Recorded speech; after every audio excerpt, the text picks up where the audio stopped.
Bharuch national highway authority દ્વારા માંડવા toll tax ખાતે IRB દ્વારા આંખોનું મેડિકલ કેમ્પનું આયોજન કરવામાં આવ્યું હતું. હાઈવે ઉપર વાહન હંકારતા ડ્રાઈવર તેમજ નેશનલ હાઈવે ઓથોરિટીના કર્મચારીઓનો આંખો માટેનો ફ્રી મેડિકલ કેમ્પનું આયોજન કરાયું હતું.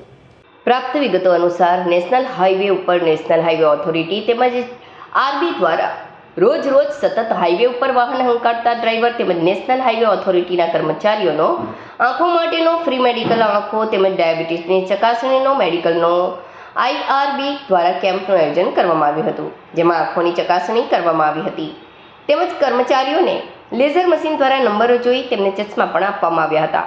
આ કાર્યક્રમ દરમિયાન NHAEના head Akriti Gupta, IAS RTO Bharuch safety Ankit Chaudhary, national highway ઓથોરિટીના પ્રોજેક્ટ ડાયરેક્ટર સંજય યાદવ, દિલીપસિંહ બોરાદરા સહિત મોટી સંખ્યામાં આંખોના મેડિકલ તેમના દર્દીઓ, ડોક્ટરો હાજર રહ્યા હતા.